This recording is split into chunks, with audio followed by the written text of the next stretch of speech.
एवं मार्गदर्शक और जिन्होंने पूरे विश्व में भारत का सम्मान बढ़ाया है, ऐसे भारत के माननीय प्रधानमंत्री परम श्रद्धेय श्री नरेंद्र मोदी जी को सुनने के लिए हम सभी आतुर हैं। मैं माननीय प्रधानमंत्री जी से विनम्रता पूर्वक निवेदन करूंगा कि वे इस सभा को अपने विचारों से अनुग्रहित करने की कृपा करें। माननीय प्रधानमंत्री जी।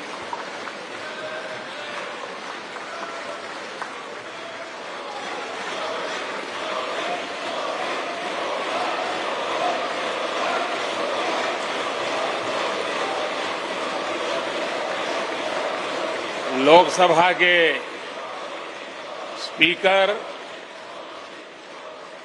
आदरणीय श्री ओम बिरला जी, राज्यसभा के उपसभापति श्री हरिवंश जी, माननीय सांसदगण, सभी वरिष्ठ जनप्रतिनिधि, विशिष्ट अतिथि, अन्य सभी महानुभाव और मेरे प्यारे देशवासियों, हर देश की विकास यात्रा में कुछ पल ऐसे आते हैं जो हमेशा के लिए अमर हो जाते हैं।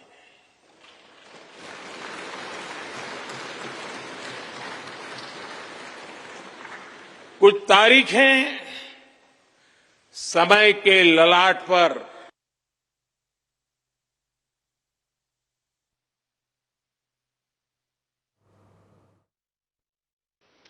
आजादी के 75 वर्ष होने पर अमृत महोत्सव मना रहा है। इस अमृत महोत्सव में भारत के देश आजादी के 75 वर्ष होने पर अमृत महोत्सव मना रहा है। इस अमृत महोत्सव में भारत के लोगों ने अपने लोकतंत्र को संसद के इस नए भवन का उपहार दिया है।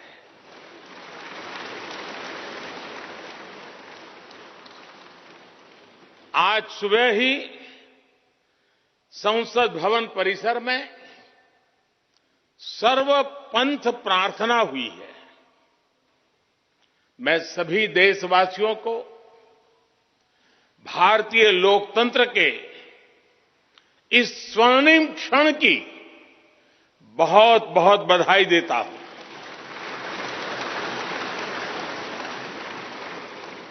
साथियों,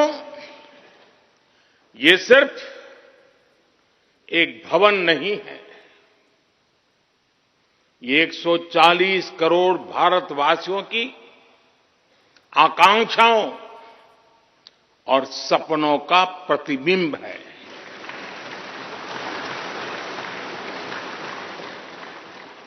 ये विश्व को भारत के दृढ़ संकल्प का संदेश देता हमारे लोकतंत्र का मंदिर है।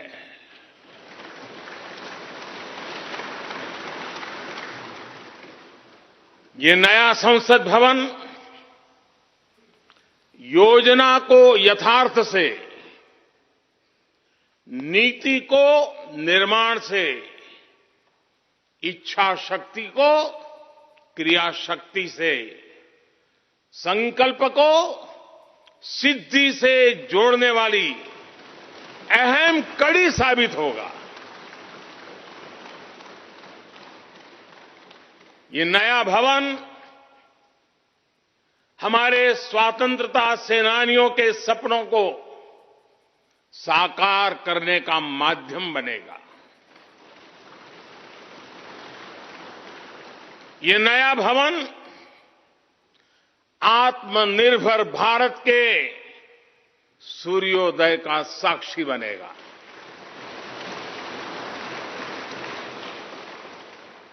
ये नया भवन विकसित भारत के संकल्पों की सिद्धि होते हुए देखेगा। ये नया भवन नूतन और पुरातन के सह अस्तित्व का भी आदर्श है। साथियों, नए रास्तों पर चलकर ही नए प्रतिमान गढ़े जाते हैं।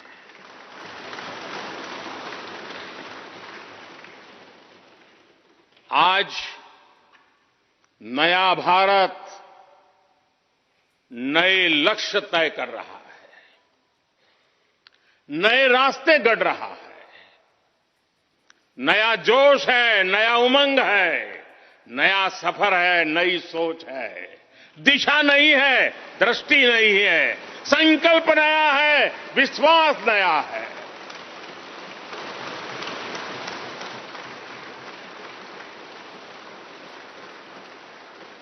और आज फिर एक बार पूरा विश्व भारत को, भारत के संकल्प की दृढ़ता को, भारतवासियों की प्रखरता को, भारतीय जनशक्ति की जिजीविषा को आदर और उम्मीद के भाव से देख रहा है।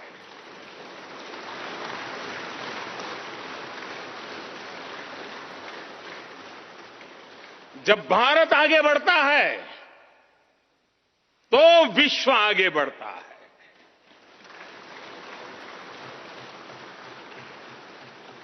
संसद का ये नया भवन भारत के विकास से विश्व के विकास का भी आह्वान करेगा।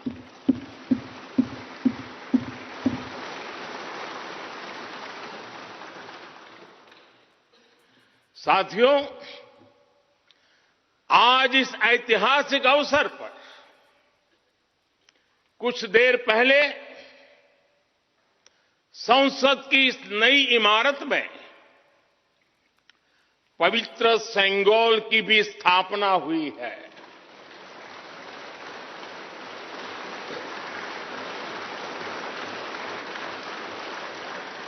महान चोल साम्राज्य में सेंगोल को कर्तव्य पथ का, सेवा पथ का, राष्ट्र पथ का प्रतीक माना जाता था। राजा जी और आदीनम के संतों के मार्गदर्शन में यही सेंगोल सत्ता के हस्तांतरण का प्रतीक बना था। तमिलनाडु से विशेष तौर पर आए हुए आदीनम के संत आज सुबह संसद भवन में हमें आशीर्वाद देने उपस्थित हुए थे। मैं उन्हें पुनः श्रद्धापूर्वक नमन करता हूं। उनके ही मार्गदर्शन में लोकसभा में ये पवित्र सेंगोल स्थापित हुआ है।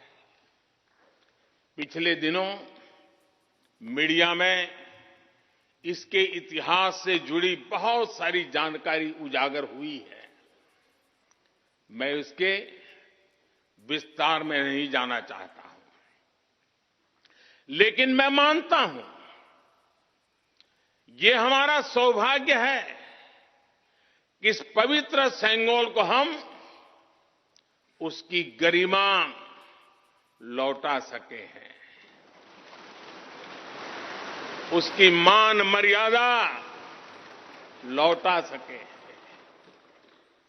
जब भी इस संसद भवन में कार्रवाई शुरू होगी, ये सेंगोल हम सभी को प्रेरणा देता रहेगा।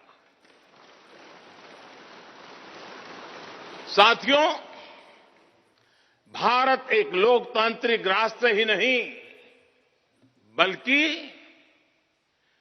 लोकतंत्र की जननी भी है, मदर ऑफ डेमोक्रेसी भी है। भारत आज वैश्विक लोकतंत्र का भी बहुत बड़ा आधार है। लोकतंत्र हमारे लिए सिर्फ एक व्यवस्था नहीं, एक संस्कार है, एक विचार है, एक परंपरा है।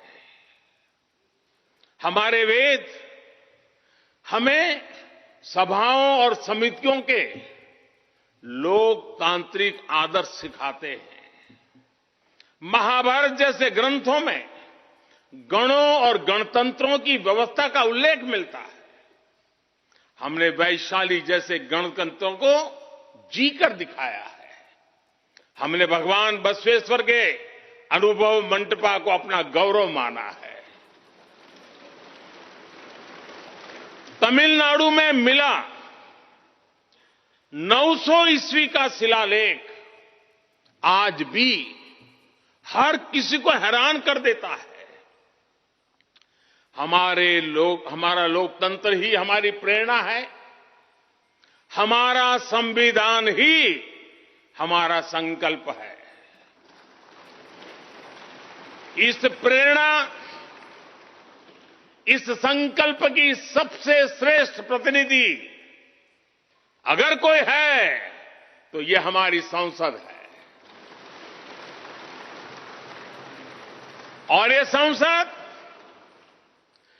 देश की जिस समृद्ध संस्कृति का प्रतिनिधित्व करती है, उसका उद्घोष करती है। शेते निपद्यमानस्य, शेते निपस्य मानस्य चराति चर्त भगः चरैवेति चरैवेति चरैवेति। कहने का तात्पर्य, जो रुक जाता है उसका भाग्य भी रुक जाता है, लेकिन जो चलता रहता है उसी का भाग्य आगे बढ़ता है, बुलंदियों को छूता है। और इसलिए चलते रहो, चलते रहो। गुलामी के बाद हमारे भारत ने बहुत कुछ खोकर अपनी नई यात्रा शुरू की थी। वो यात्रा कितने ही उतार चढ़ावों से होते हुए, कितनी ही चुनौतियों को पार करते हुए आजादी के अमृत काल में प्रवेश कर चुकी है। आजादी का ये अमृत काल विरासत को सहेजते हुए विकास के नए आयाम गढ़ने का अमृत काल है। आजादी का ये अमृत काल देश को नई दिशा देने का अमृत काल है। आजादी का ये अमृत काल अनंत सपनों को, असंख्य आकांक्षाओं को पूरा करने का अमृत काल है। इस अमृत काल का आह्वान है, इस अमृत काल का आह्वान है मुक्त मातृभूमि को, मुक्त मातृभूमि को नवीन पान चाहिए, नवीन पर्व के लिए नवीन प्राण चाहिए। मुक्त गीत हो रहा, मुक्त गीत हो रहा नवीन राग चाहिए, नवीन पर्व के लिए नवीन प्राण चाहिए।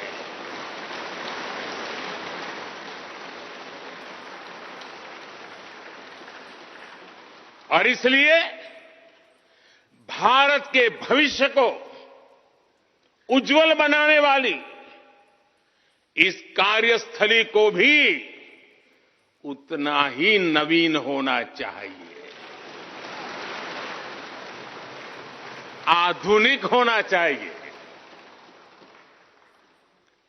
साथियों, एक समय था जब भारत दुनिया के सबसे समृद्ध और वैभवशाली राष्ट्रों में गिना जाता था।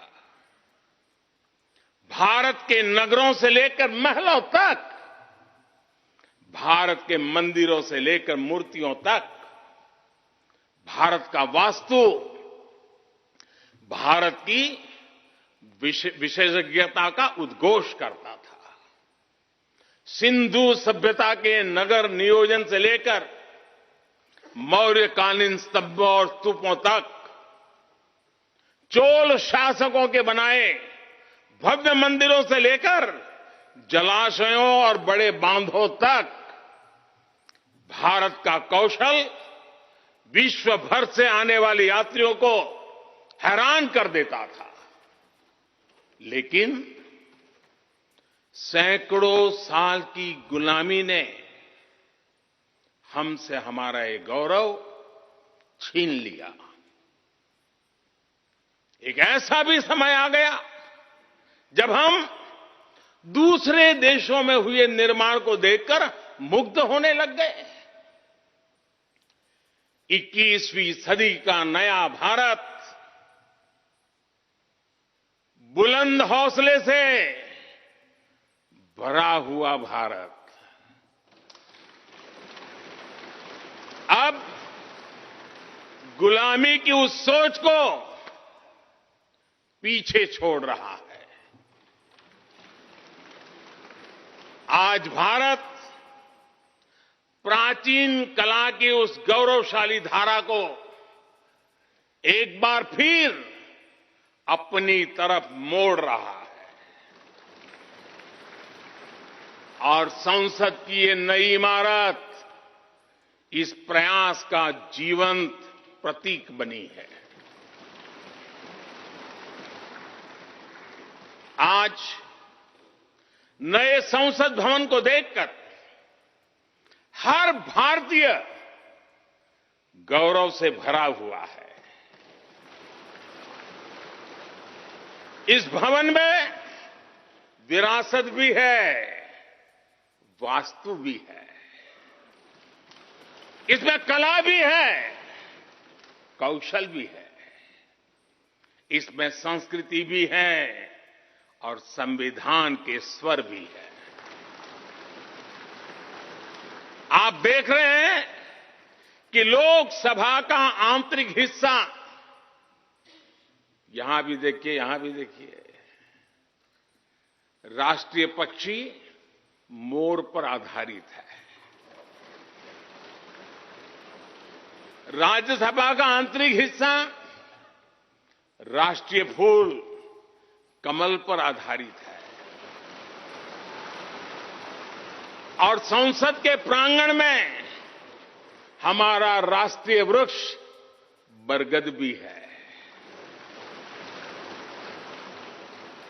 हमारे देश के अलग अलग हिस्सों की जो विविधता है, इस नए भवन ने उन सबको समाहित किया है। इसमें राजस्थान से लाए गए ग्रेनाइट और बलुआ पत्थर लगाए गए हैं। ये जो लकड़ी का काम आप देख रहे हैं ना, वो महाराष्ट्र से आई है। यूपी में भदोही के कारीगरों ने इसके लिए अपने हाथ से कालीनों को बुना है। एक तरह से इस भवन के कण कण में हमें एक भारत श्रेष्ठ भारत की भावना के दर्शन। साथियों, संसद के पुराने भवन में सभी के लिए अपने कार्यों को पूरा करना कितना मुश्किल हो रहा था, ये हम सभी जानते हैं। टेक्नोलॉजी से जुड़ी समस्याएं थी, बैठने की जगह से जुड़ी चुनौती थी। इसलिए ही बीते 1.5-2 दशकों से ये चर्चा लगातार हो रही थी कि देश को एक नए संसद भवन की आवश्यकता है और हमें ये भी देखना होगा कि आने वाले समय में सीटों की संख्या बढ़ेगी, सांसदों की संख्या बढ़ेगी, वो लोग कहां बैठते हैं? और इसलिए ये समय की मांग थी कि संसद की नई इमारत का निर्माण किया जाए। और मुझे खुशी है कि भव्य इमारत आधुनिक सुविधाओं से पूरी तरह लैस है। आप देख रहे हैं कि इस समय भी इस हॉल में सूरज का प्रकाश सीधे आ रहा है, बिजली कम से कम खर्च हो, हर तरफ लेटेस्ट टेक्नोलॉजी वाले गैजेट्स हों, इन सभी का इसमें पूरा ध्यान रखा गया है। साथियों, आज सुबह ही मैं इस संसद भवन को बनाने वाले श्रमिकों के एक समूह से मिला हूं। इस संसद भवन ने करीब 60,000 श्रमिकों को रोजगार देने का भी काम किया है। उन्होंने इस नई इमारत के लिए अपना पसीना बहाया है। मुझे खुशी है कि इनके श्रम को समर्पित एक डिजिटल गैलरी भी संसद में बनाई गई है और विश्व में शायद ये पहली बार हुआ होगा। संसद के निर्माण में अब उनका योगदान भी अमर हो गया है। साथियों, कोई भी एक्सपर्ट अगर पिछले 9 वर्षों का आकलन करे तो पाएगा कि ये 9 साल भारत में नव निर्माण के रहे हैं, गरीब कल्याण के रहे हैं। आज हमें संसद की नई इमारत के निर्माण का गर्व है, तो मुझे पिछले 9 साल में गरीबों के 4 करोड़ घर बनने का भी संतोष है। आज जब हम इस भव्य इमारत को देखकर अपना सर ऊंचा कर रहे हैं, तो मुझे पिछले 9 साल में बने 11 करोड़ शौचालयों का भी संतोष है, जिन्होंने महिलाओं की गरिमा की रक्षा की, उनका स्तर ऊंचा कर दिया। आज जब हम इस संसद भवन में सुविधाओं की बात कर रहे हैं, तो मुझे संतोष है कि पिछले 9 साल में हमने गांवों को जोड़ने के लिए 4 लाख किलोमीटर से भी ज्यादा सड़कों का निर्माण किया।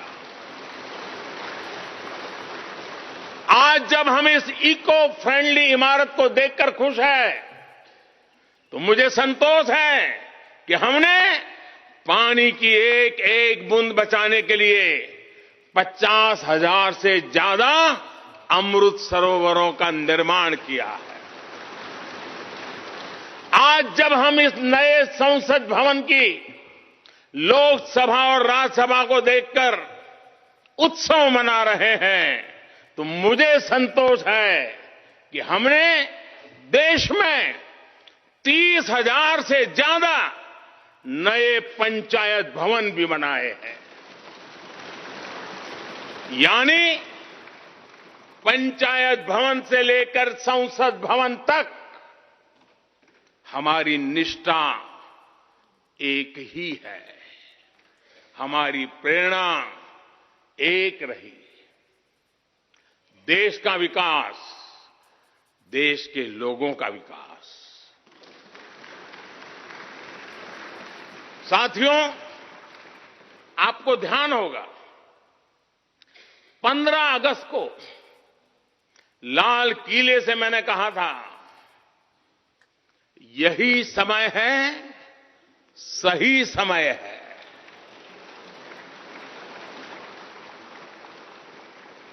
हर देश के इतिहास में ऐसा समय आता है जब देश की चेतना नए सिरे से जागृत होती है। भारत में आजादी के 25 साल पहले, 47 के पहले 25 साल याद कीजिए, आजादी के 25 साल पहले ऐसा ही समय आया था। गांधी जी के असहयोग आंदोलन ने पूरे देश को एक विश्वास से भर दिया था। गांधी जी ने स्वराज के संकल्प से हर भारतवासी को जोड़ दिया था। ये वो दौर था जब हर भारतीय आजादी के लिए जी जान से जुट गया था। इसका नतीजा हमने 1947 में भारत की आजादी के तौर पर देखा। आजादी का ये अमृतकाल भी भारत के इतिहास का ऐसा ही पड़ाव है। आज से 25 साल बाद भारत अपनी आजादी के 100 वर्ष पूरे करेगा। हमारे पास भी 25 वर्ष का अमृत कालखंड है। इन 25 वर्षों में हमें मिलकर भारत को विकसित राष्ट्र बनाना है।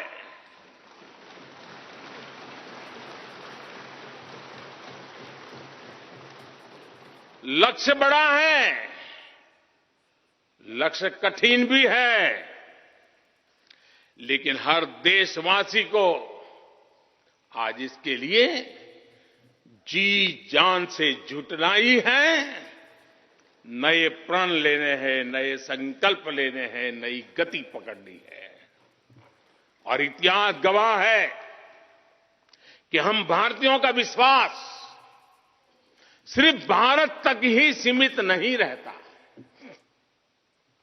हमारी आजादी की लड़ाई ने दुनिया के बहुत सारे देशों में उस समय एक नई चेतना जागृत कर दी थी। हमारी आजादी की लड़ाई से भारत तो आजाद हुआ ही, साथ ही कई देश आजादी की राह पर चल पड़े।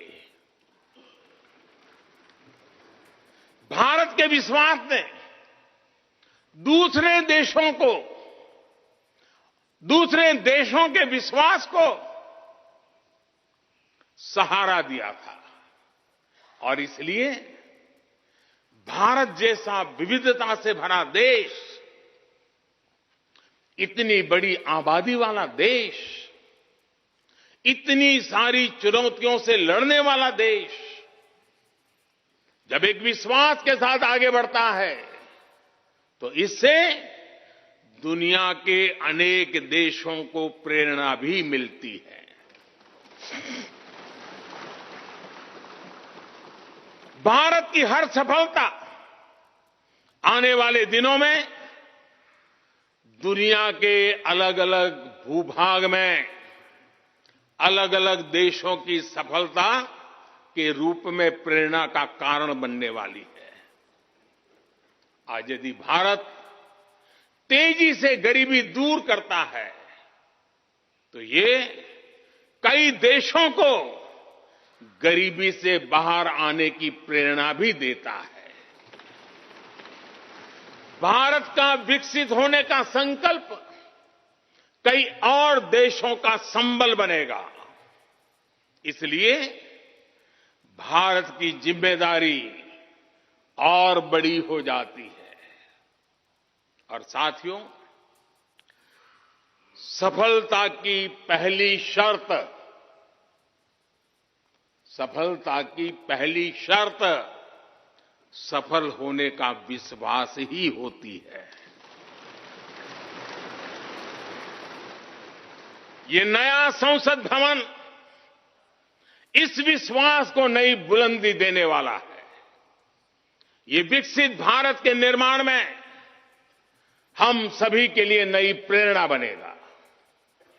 ये संसद भवन हर भारतीय के कर्तव्य भाव को जागृत करेगा।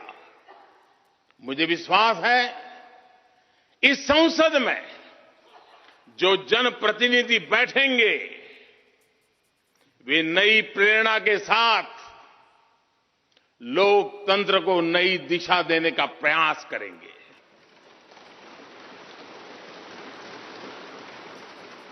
हमें नेशन फर्स्ट की भावना से आगे बढ़ना होगा।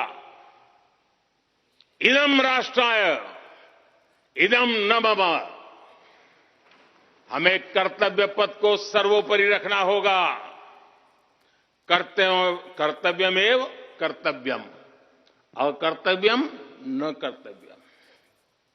हमें अपने व्यवहार से उदाहरण प्रस्तुत करना होगा।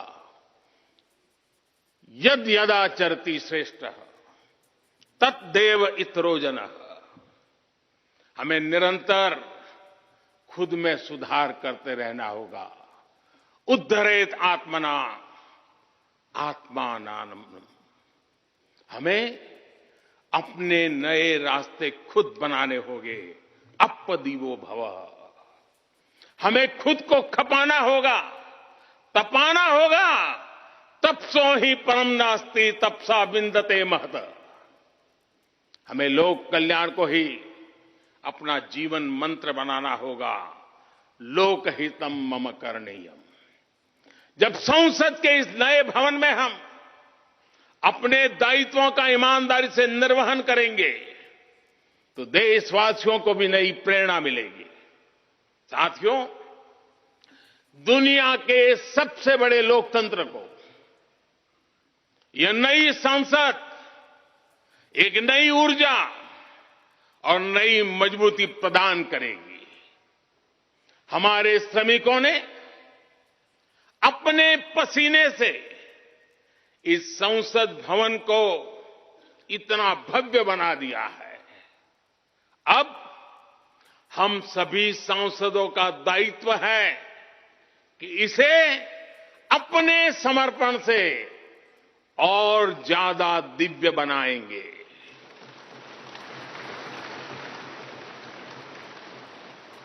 एक राष्ट्र के रूप में हम सभी 140 करोड़ भारतीयों का संकल्प ही इस नई संसद की प्राण प्रतिष्ठा है।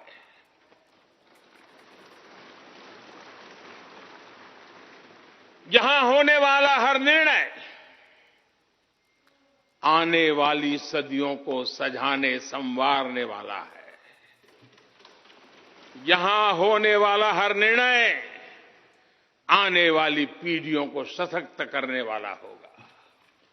यहां होने वाला हर निर्णय भारत के उज्ज्वल भविष्य का आधार बनेगा। गरीब, दलित, पिछड़ा, आदिवासी, दिव्यांग समाज के हर वंचित परिवार के सशक्तिकरण का, वंचितों को वरीयता का रास्ता यहीं से गुजरता है। इस नए संसद भवन की हर ईंट, हर दीवार, इसका कण कण गरीब के कल्याण के लिए समर्पित है।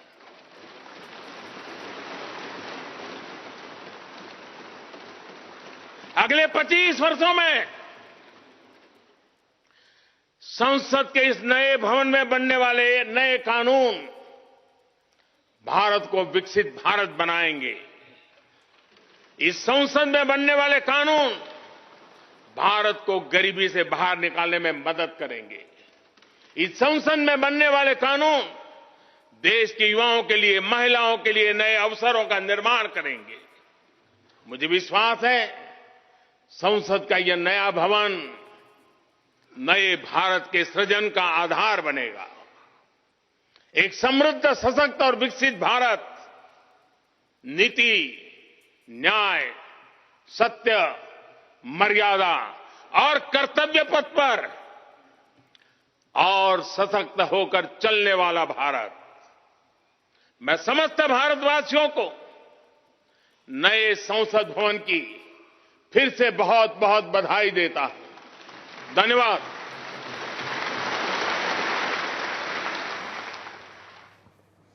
પ્રધાનમંત્રી નરેન્દ્ર મોદીએ સંસદમાં હાજર તમામ સભ્યો અને લોકોને સંબોધન કર્યું। તેમણે કહ્યું કે આ ફક્ત ભવન નથી, દેશવાસીઓના સપનાનું પ્રતિબિંબ છે। લોકતંત્રના મંદિરને લઈને પ્રધાનમંત્રીએ નિવેદન આપ્યું કે લોકતંત્ર એ ભારતની પરંપરા છે, એ ભારતના લોકોના સંસ્કાર છે।